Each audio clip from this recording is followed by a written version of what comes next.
For centuries, the story of humanity has been carved in stone by the hands of conquerors. We learn this history in grand halls where one voice echoed above all others. But in the margins of these great tales, another story was quietly unfolding. A story woven not with threads of conquest, but with the unbreakable fibers of compassion and endurance. They were the teachers when education was forbidden to their kind. Their names were not carved into monuments, but their influence shaped every family, every community, every generation that followed. They planted gardens to feed their children in times of scarcity. They guided others to freedom when the world was determined to keep them in chains. Imagine the force it takes to keep a flame burning when the world seeks to extinguish it. That is the essence of the female spirit. Wisdom passed down in whispers from one generation to the next, preserving what the official histories forgot. They built communities with their bare hands and boundless hearts. They were the healers who mended bodies and souls, the educators who lit the spark of knowledge in young minds, the keepers of culture who ensured our traditions would survive the storms of time, the silent architects who built the very foundation of civilization. It is time to pull back the curtain and illuminate the stage where women have been performing miracles in the shadows.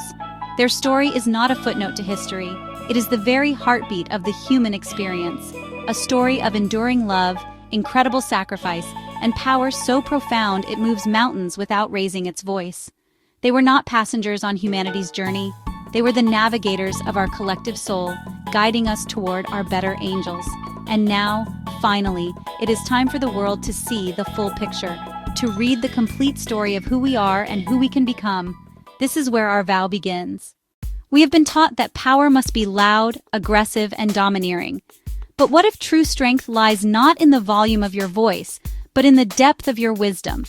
Angela Merkel proved this for 16 years. She led not with bluster, but with the precision of a scientist and the heart of a humanitarian. When Europe faced its greatest financial crisis, she didn't threaten or intimidate. She calculated, she reasoned, she found solutions. And when millions fled unimaginable horrors, while other leaders built walls, she opened her arms and declared, "We can do this." Then came Jacinda Ardern, who faced unimaginable terror not with calls for war, but with an embrace that healed a nation. She wore a hijab, she held the grieving, and she declared, "They are us." In 3 simple words, she dissolved the boundaries of otherness. During a global pandemic, she led with clarity, science, and unwavering care for her people. She proved that you can govern with your heart without sacrificing your strength. These women are not exceptions. They represent a new paradigm of power, leadership that is inclusive, collaborative, and focused on lifting others up. Think of the ripple effect. When women lead, policies reflect the values of care, community, and long-term thinking. They prioritize the welfare of children, the dignity of the elderly, and the health of our planet. They build bridges, not walls. They seek unity, not conquest. The future belongs not to the loudest voice, but to the one who listens most deeply. They have shown us that empathy is not weakness, it is a superpower. These women are not just changing politics, they are transforming our understanding of what leadership can be. And a new generation is watching, learning that power can be both strong and kind. That wisdom speaks louder than volume, and compassion conquers more than force ever could. Now we must turn to the darkest chapter in women's experience, the trauma of sexual assault, a violation that shatters not just the body, but the soul. It fractures a woman's sense of self, her safety, her trust in the world around her. I think of Sarah, bright, vibrant, full of dreams and possibilities, until one night, her world turned from color to gray. The hardest part wasn't just the physical violation, it was how it stole her voice. She felt shame, as if she had done something wrong. Then came society's questions, a second assault disguised as investigation. What were you wearing? Why were you there? Had you been drinking? We dissect her choices while his actions go unchallenged. He continues his life unchanged, free to harm again, while she is left to rebuild her shattered world, piece by painful piece, utterly alone in her silent scream for justice. Her story is not unique, it is the reality for millions of women worldwide. In every country, every community, from every walk of life, a silent epidemic that society has been too willing to ignore, minimize, or blame on the victim.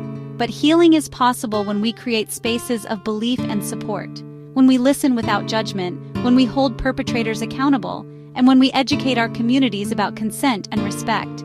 We light the path for survivors, showing them they are not alone in their journey toward healing. This is our sacred duty, to believe her, to support her, and to create a world where no woman walks this path alone. Together, we can transform this wound on our collective humanity into a source of strength and solidarity.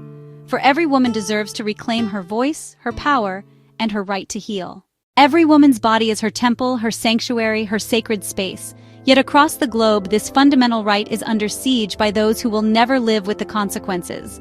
Politicians debate her future as if she were property to be regulated, her voice silenced. To deny a woman control over her own body is to tell her she is not a full citizen, that her education, her career, her dreams matter less than the will of strangers, that her financial stability and mental health are secondary considerations.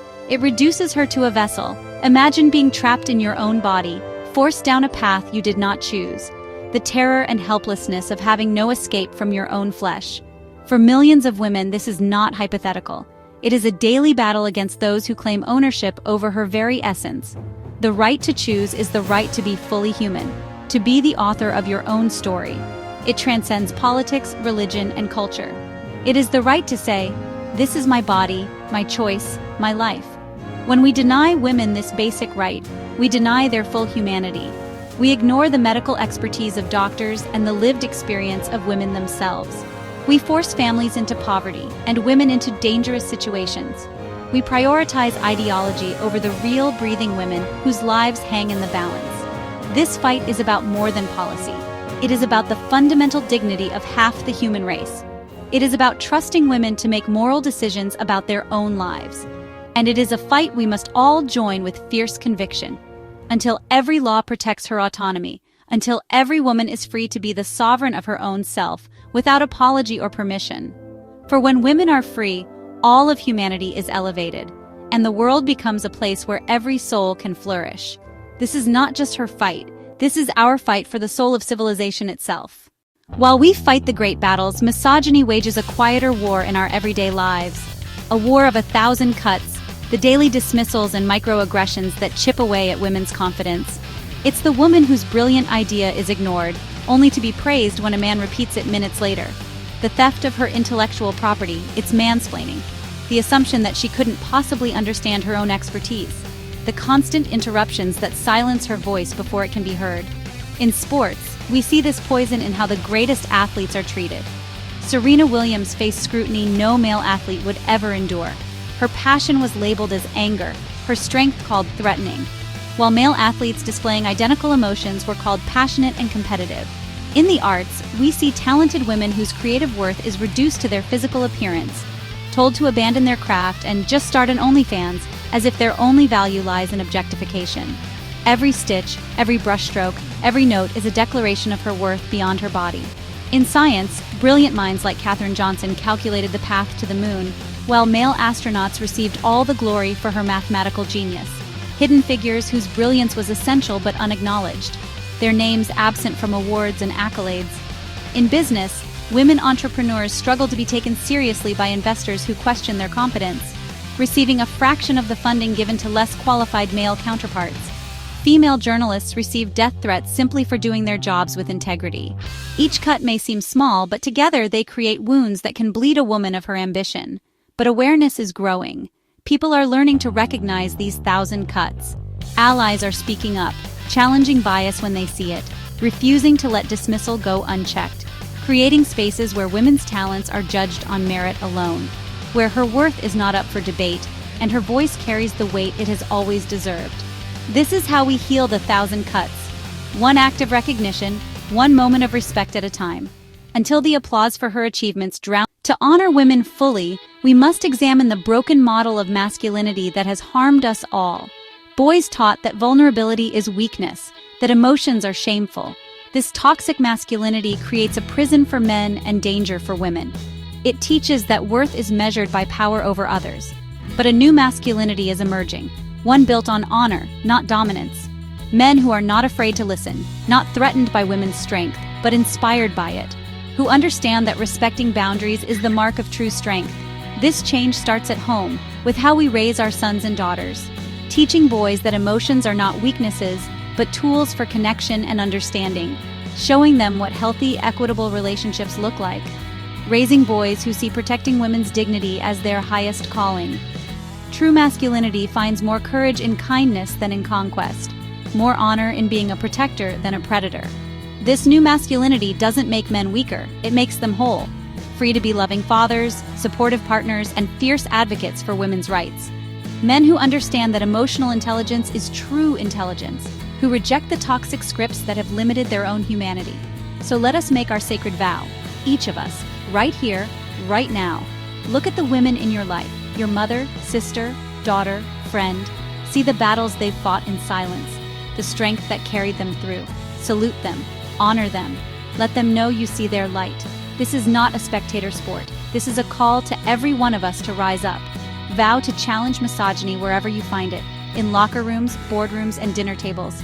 Vow to teach the next generation the meaning of true respect. Vow to be an ally, not a bystander, in the fight for justice. For a woman's story is not just her story. It is the soul of the world. And it is time for that soul to be set free. When we honor women, we honor the best of humanity itself. Let this be the dawn of a new era, where every woman's light shines in its full, magnificent glory. This is our vow, our promise, our sacred commitment to the soul of the world. Together we will ensure that her story is finally heard, her worth celebrated, and her power unleashed. For when women rise, the whole world rises with them. This is our vow to the soul of the world.